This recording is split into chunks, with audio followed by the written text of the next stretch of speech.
les Israéliens sont très présents au Togo et qu'ils sont généralement payés par l'argent de nos phosphates. J'ai fait beaucoup de dossiers là-dessus.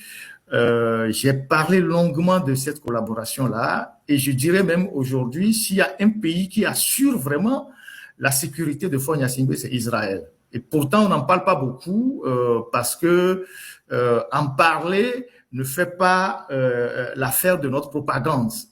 Et j'ai plusieurs fois répété que Faure Gnassingbé n'est pas seulement protégé par une seule puissance, il est protégé par plusieurs puissances.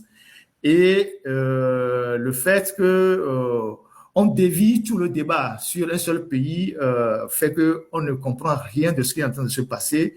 Et celui qui fait ta sécurité, c'est lui qui te protège. Et c'est Israël qui fait la sécurité de Faure Gnassingbé, qui forme la garde présidentielle, qui forme les GILAD. Et vous avez appris lors du procès de Katanga que la balle qui a tué Majulba est une balle israélienne, selon les révélations du général Katanga lui-même, que la balle qui a tué le colonel Majulba est une balle israélienne.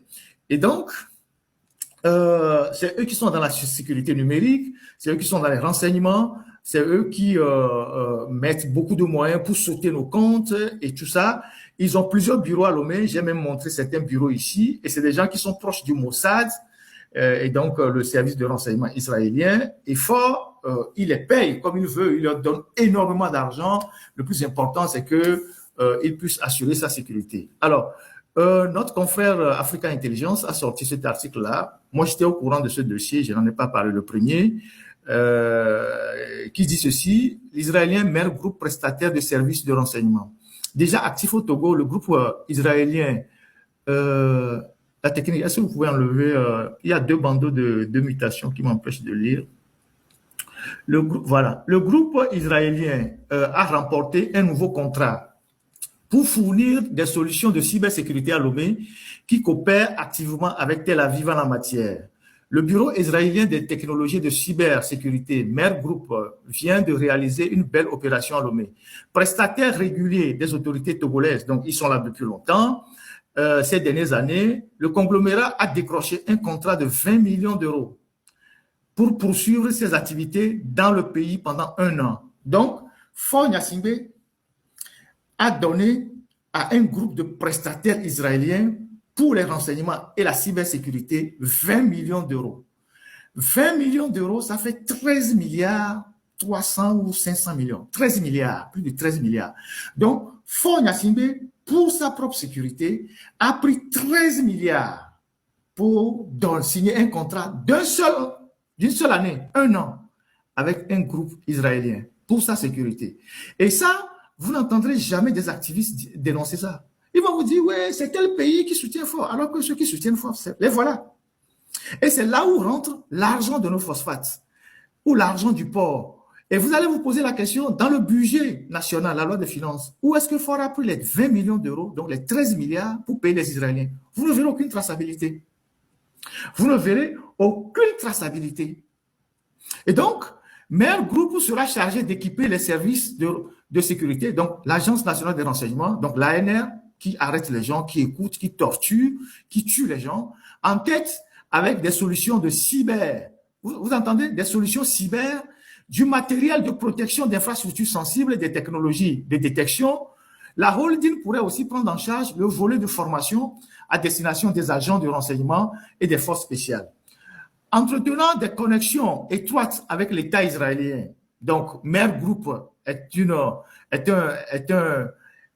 un groupe qui travaille avec le Mossad. Donc, MER Group compte dans ses rangs un nombre important d'agents du Mossad. Vous savez que Rafi Ederi, qui est décédé il y a 1 an et demi, dont la famille a la gestion des phosphates, parce que c'est Faure qui a confié la gestion des phosphates à cette famille Ederi. Et donc, les gens comme les Michel Kézier, tout ça, c'est juste des exécutants. Les vrais décideurs, ce sont les Israéliens, et c'est eux qui rendent compte à Faure Gnassingbé. Donc, Rafi Ederi est un ancien agent du Mossad, celui qui gère les phosphates. Il est décédé maintenant, ce sont ses enfants qui gèrent les phosphates. Vous voyez. Et donc, MER Group, dans ses rangs, compte dans ses rangs un nombre important d'ex-agents du Mossad et du Shin Bet. Donc, c'est deux groupes de services de renseignement israéliens les plus efficaces au monde. Les services de renseignement extérieurs et intérieurs de Tel Aviv. Le groupe est actuellement présidé par Nir Lempert, ancien directeur adjoint de l'unité 8200, spécialiste dans le cyber-renseignement au sein du TCHAL, c'est-à-dire l'armée israélienne. Quant à son directeur, Avi Shelter, il a notamment occupé ses fonctions chez Cognite, une société israélienne de cyber particulièrement active en Afrique. Utilisateur notoire de Pegasus. Donc, c'est ces gens-là qui manipulent le Pegasus.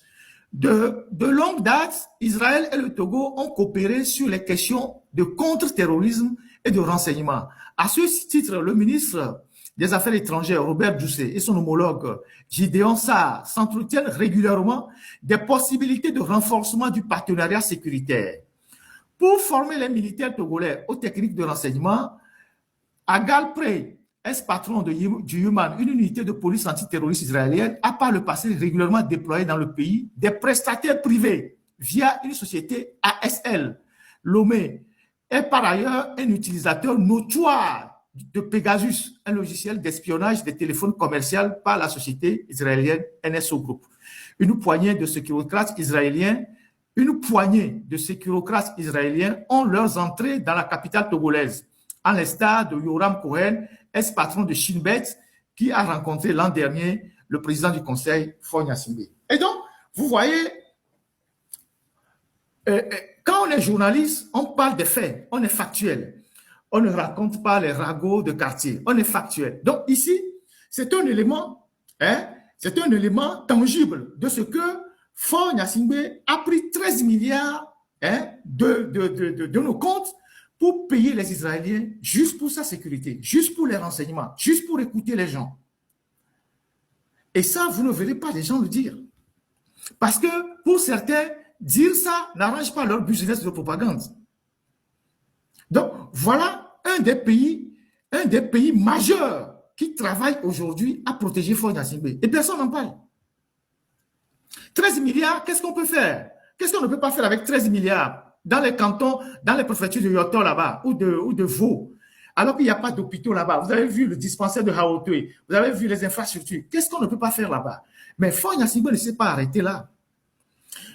Plusieurs fois, je vous ai dit dans mes lives que Faure Gnassingbé, pour lui, il est prêt à sacrifier le Togo pour son pouvoir. S'il y a 10 000 francs dans la caisse de l'État, s'il peut enlever 9 000 francs pour donner aux étrangers qui vont le protéger, il va le faire et il va garder 1 000 francs dans les caisses de l'État. Il n'y a pas que ça. Il n'y a pas que ça ces derniers temps. Ça, c'est pour la sécurité. C'est les gens qui le renseignent de tout. Et avec ce système-là, les officiers sont mis sous écoute, les ministres sont mis sous écoute avec le Pegasus. Il sait ce que chacun fait. Surtout son entourage. C'est eux qui l'écoutent d'abord. Ses femmes, ses maîtresses, son entourage, les députés, les officiers supérieurs, les jeunes officiers, il les écoute tous. Et il sait ce que chacun fait. Vous voyez? Et il met énormément d'argent pour se protéger. Donc, il est sûr que tant que les Israéliens sont dans le système de sa protection, forment sa garde rapprochée, rien ne lui arrivera. C'est pour ça qu'il se permet certaines choses. Donc, il a mis 13 milliards dans cette affaire-là, mais il ne s'est pas arrêté là. La dernière fois, il y a une conférence pour la mobilisation des fonds à Paris. Faure est le médiateur de l'Union africaine en RDC. Un pays dans lequel nous n'avons rien à foutre. Le Togo n'a aucun statut pour aller se mêler dans cette histoire de la RDC qui dépasse même notre petit bout de territoire. Parce que cette histoire de la RDC, elle a des origines très, très, très lointaines. C'est avant même les indépendants. Cette histoire de la zone de Goma, du Katanga et tout ça avec les intrusions israéliennes appuyées par les Américains et tout ce que vous pouvez imaginer. Donc, nous n'avons rien à aller chercher là-bas. Et puis, c'est un pays qui est énormément riche, qui peut mobiliser ses propres fonds. C'est en RDC que vous allez voir des milliardaires en dollars. Mais Faure Gnassingbé, il va faire la médiation là-bas, mais il donne aussi des moyens. La dernière fois qu'on a convoqué la conférence pour la mobilisation des fonds, pour créer un couloir humanitaire pour la RDC, le Togo a donné 30 millions de dollars. Vous imaginez ça? La dernière fois qu'on a lancé la collecte des fonds pour la RDC, pour créer un couloir humanitaire, c'est la France qui a porté cette initiative-là. Le Togo a donné 30 millions de dollars. Et c'est d'ailleurs pourquoi il était aux côtés de Macron, ici, quand il est venu à la conférence avec toute la bande des Bojona, tout ça. C'est pour ça qu'il était à la table. 30 millions de dollars qu'ils ont donnés pour, pour le couloir humanitaire en RDC. La RDC qui a 1000 fois plus de moyens que le Togo. Tout ça pour sa propre gloire, pour exister diplomatiquement sur la scène internationale. C'est comme ça que ça se passe avec le Togo. 30 millions de dollars. C'est ce que le Togo a mis dans la cagnotte. C'est pour ça qu'il a fait le discours là-bas à Paris en disant « Ah, il faut que l'argent collecté soit bien géré.